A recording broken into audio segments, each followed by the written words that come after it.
demo tape in my hand, and I worked for many years as a singer. Tons of different types of gigs, record labels, jingles, whatever. And then through that, I started, just hustling, trying to find other gigs too. So I got into modeling, commercial print modeling, fit modeling, and then those paths all kind of led me to jewelry. Okay. Which is weird, but yeah. No, it's very cool. And I think the non-linear paths, like to your point, it's amazing when you do hear the linear ones, but the non-linear are just so fascinating. So what was like that spark that said jewelry is next? I had done a lot of things, and my husband and I had bought a house out of the city, and I had my daughter, and the career that I was doing before, it just didn't fit into my lifestyle with my daughter, and yet I found myself as a mom and living in this country house, and I was like, where is my creative self? Who is that person? Where did she go? And I think all moms go through that. When you have a kid, you're so excited, but it's definitely, you become a new person in a way. I'm sure you're kind of just thrown into this next chapter one day, and I'm sure you can, I wouldn't know, but I'm sure you can prepare as much as possible, but until you get there, you really don't understand what that dynamic looks like. And it's also like if you've always worked, or if you've always had a passion, if you've always had a path, I think that that's a different thing too. So I just was like, I need to do something creative, I need to open up my window to that. So I took a class at the local high school in this little town, and just started learning basic jewelry making, and along that way I would take some metalsmith classes. But at the same time, my old agent in the city called me back and was like, hey, somebody has left the industry that you're very similar to, do you want to come back? And I was like, well, I don't want to work full time, I'm out of the city, it's kind of, so I ended up booking my first job on my first casting. Amazing. So what happened was, during that time, so I started working full time again as a fit model, and during that time I was developing and learning metalsmithing techniques. I was in a few local stores, I started doing shows, and the designers that I worked with, I would come in and they would, of course it's a workspace where we all become friends, and we have those moments where we're connecting, and they would say, where did you get that? I love that necklace. Where did you get those bracelets? And then, I just kept developing as a metalsmith and just understanding. And, I finally just, I don't know, I took my picture off the wall with my agent. I said, I'm done, and I'm going to focus on this full time. And that's really how it kind of happened. During that time in fashion, I was developing and learning and studying, and then it eventually became, I could see the success. I could feel it resonating with people, so I was like, okay, let's go for it. I agree. That step of diving into something is it's scary, but the best feeling. And I feel like there's always that kind of inner knowing that you're like, this is the next chapter, but I'm also really intimidated. It's so scary. Yeah. But I think if you are a performer or an entrepreneur or, just a creative person, it's a certain personality. Yes. And it's not for everyone.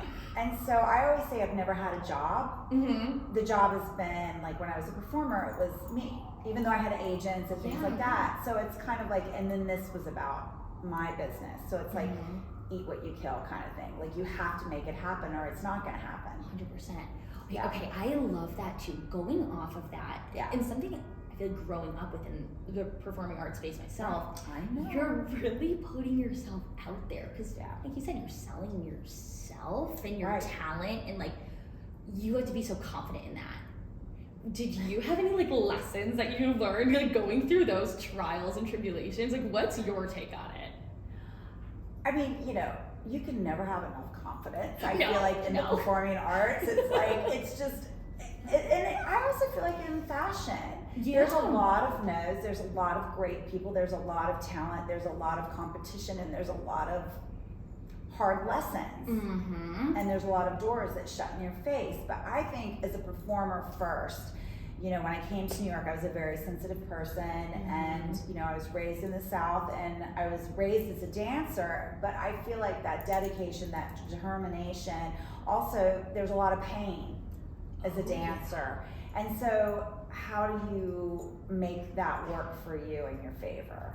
Right, you have to be very okay with the hardships. Yes. I feel like it ends up eventually making you so resilient, but it's not an easy path to get to the resilience and learn to be okay with like, this door might shut in my face. I think this is the best role for me ever, but someone else might not think that. Right. And I think also, you know, the world is tough.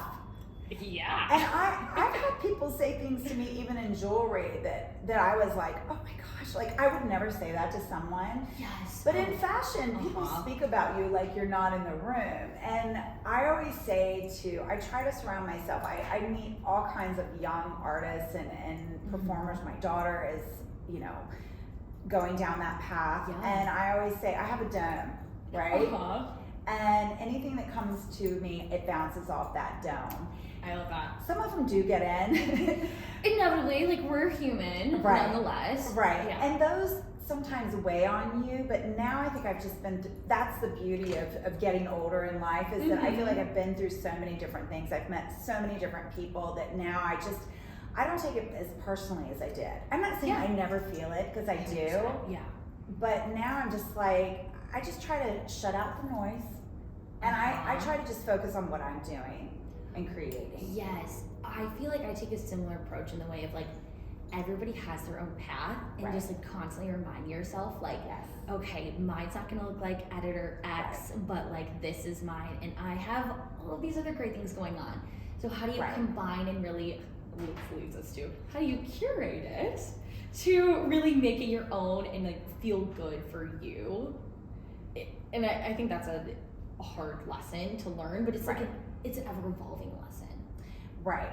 I think hard work is everything.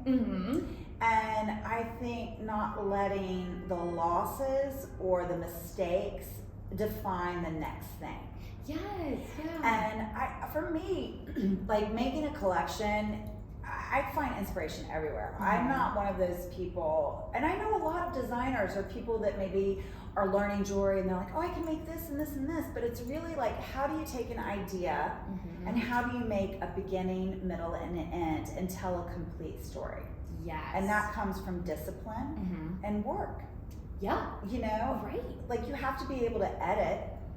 You have to be able to say, and then you have some pieces that maybe you love and you test them. Like we put things out there right now, and when I do these live shows, I love to bring a few pieces that I've been working on and we haven't released to the public, because I want to see how people, you know, how that's resonating with somebody, absolutely. how they feel about it. You really have to develop your own process with all of that. There's no clear way of like, you may have the best idea up in your head, but that process of getting it into something tangible is harder than I think people who aren't in a creative space really can understand.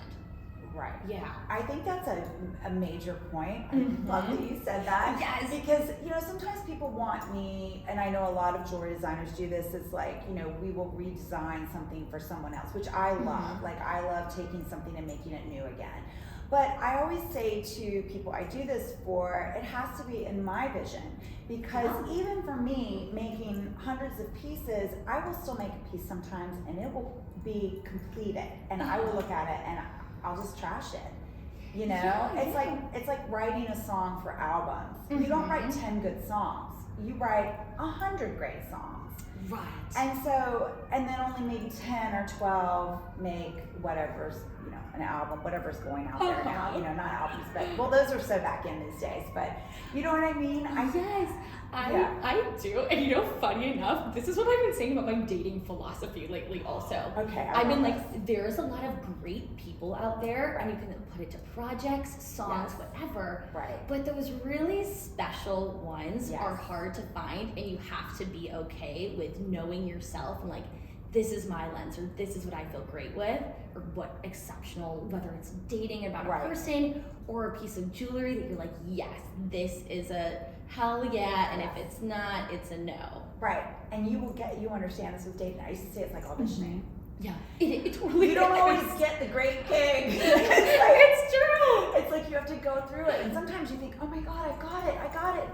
They're hiring me, and then they don't. You're like, what happened? It's like, that's what I think dating, you know. Oh my gosh, 100%. And I feel like it's, again, also with auditioning, like you take it off of yourself. Like, you are still talented and a great person or whatever it may be. It's not you. But it's not you, it's them. Cliche, but very true. Yes. Yes.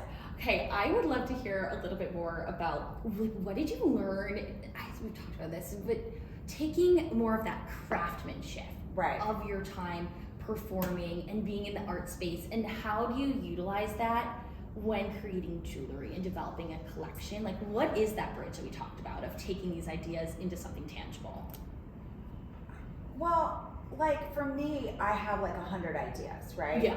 So then I have to hone into, maybe I'll create a couple of pieces and I'll feel like we have this new collection coming out, and as I'm developing it and I'm sketching and I'm coming up, I'm realizing there's not a cohesive between A and D. Okay. So how do I tie everything into A? Well, I hone it down to maybe the materials, maybe the carat of the gold that we're using. Is this a collection that can handle an 18 karat price point? Or is this a more fun, flirty collection